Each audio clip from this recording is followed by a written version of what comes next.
Welcome to Hood Champion Boxing and Sports. In boxing, you find a way to win or you find a way to lose. Say what you want. The reality is, Seabistain Fundora is a bad boy, man. And you see him now in his position in boxing, WBO champion, WBC champion. And the fact that they were trying to screw that man and have him lose that WBO belt. The fact they were trying to have Earl Spence come and fight him for the WBC strap.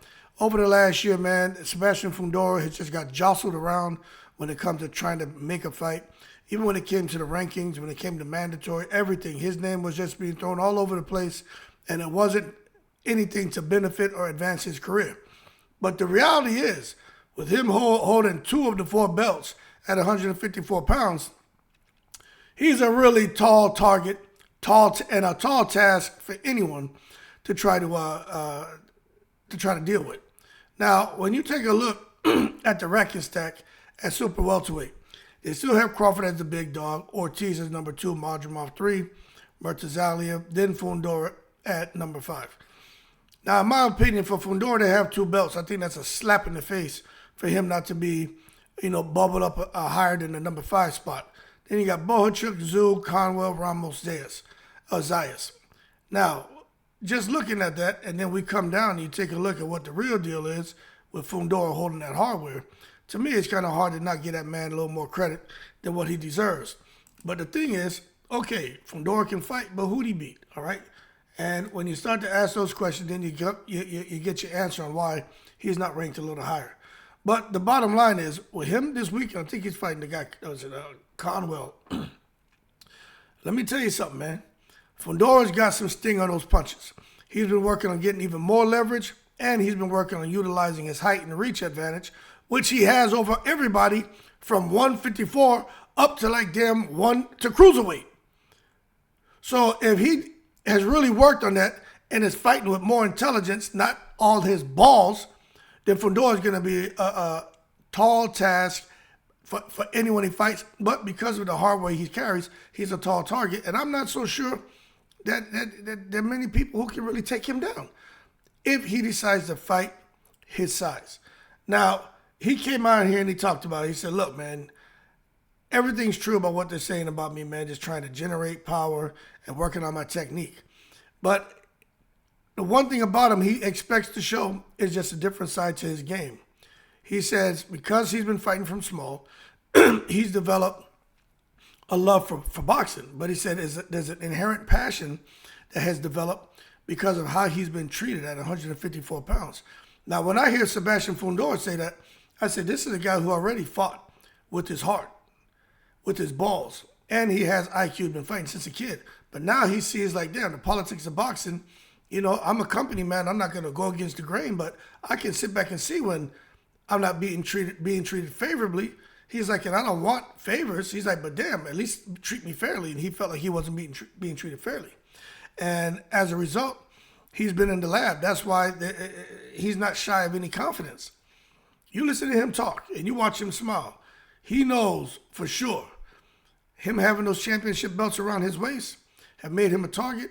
And he knows that he feels that there are certain people who are in decision-making positions that don't want him there. And he's like, anybody who comes his way are going to get these hands. What the young boys say, Seabistain Fundora wants all the smoke. And I think he is a problem for any and everybody at 154 pounds. A guy like Murtazalia, who's kind of tall, has got some long arms, seems to be a bit of a pit bull in the ring. That could make for an interesting fight. But at the same time, who has Murtazalia fought? Okay, for us to say that, but I can just tell you this, Murtazalia passes the eye test, and I know for a fact that he cut his teeth on sparring killers to get to the position where he's in boxing and to develop the IQ and the grit and determination that he possesses present day. But anyway, coming back to old Fundora, man, he's 27 years old, he's 21-1-1, he has 13 KOs. He says, I feel like with my new confidence, I didn't have the confidence before. And I think that happened because I can't remember who he fought. It wasn't Barbosa. I can't remember who he fought that knocked him out. But anyway, he got clipped, and he was winning that fight, but he got clipped, got comfortable, and he touched the canvas, and he was out for the count. But I think that took some of his confidence. But for him to become a champion now, that's helped with his confidence.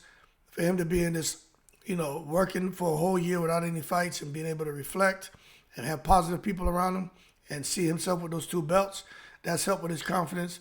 And he says, it just really did a lot for my psychology, put my head in the right space, and also my heart. And he says, when you got a level like this, he was like, you know what, I have a lot of pride and I don't want to lose it.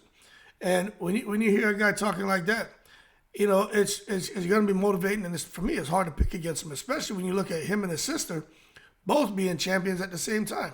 Matter of fact, his sister, I think she just went on to become, not world champ, I think she became undisputed or something.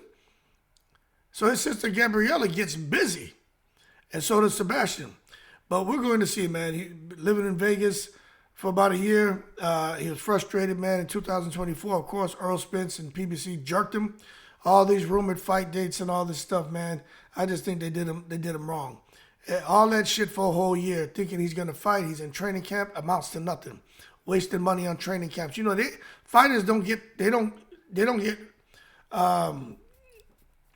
compensated for the training camps. If they don't have a fight, whatever money they spend on a training camp, that's their money lost. So I'd be pissed off too. I'm not even trying to lose a nickel, much less like these guys, $20,000, $50,000, $100,000, $1 million. Who wants to lose that for training camp just to find out there's no fight? That's horrible, man. But anyway, the bottom line is he's being optimistic about this year and what's coming his way, and he stayed in shape up there in the snow-capped mountains. His conditioning is already off the charts. I just think with a guy like this coming in, man, and the training, the conditioning, knowing he was jerked, understanding politics, he's a champion now, a unified champion. I just think he's like, you know what, F this, no more underdog roles. I'm not going for that. He doesn't want to be an underdog no more. There's some pressure on him, but at the same time, he feels it's kind of off of him. He's like, I'm a champion, so that's the pressure. But at the same time, some of it's off me because I am a champion. And I just got to get in there and do the business, which is what I can, and fight smart and fight my size. And I tell you what, people better be careful about old Fundora, man, because he's focused 3 months now, and he's looking to show everybody what he's about. And I wonder what's going to happen next, because when you look at Murtazaliev, you look at Tim Tszyu, you look at Keith Thurman, PBC normally tries to do in-house fights. I just wonder who they're going to try to put him in the ring with. Who deserves that opportunity to fight for unification? Because he's a unified champion. But who out there deserves that opportunity? Because he'll fight anybody. But who really deserves it?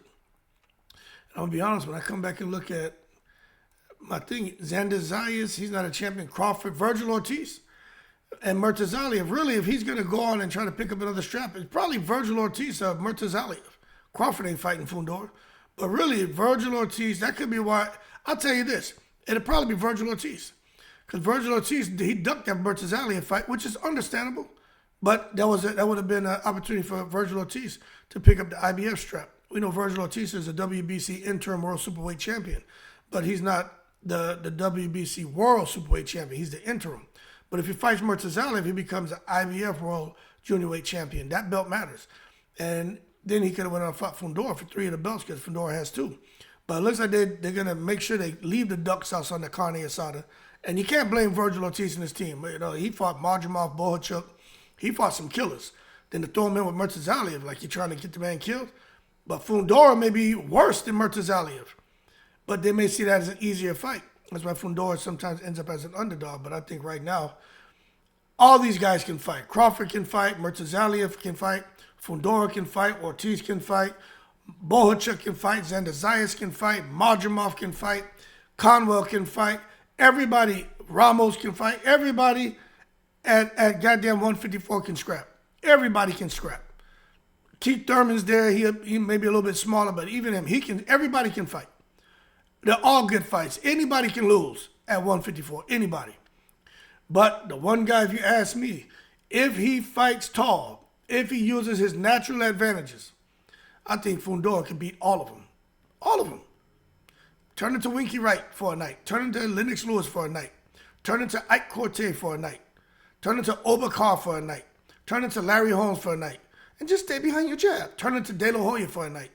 Stay behind your jab. Win the fight on your jab alone. Y'all keep cool in the breeze.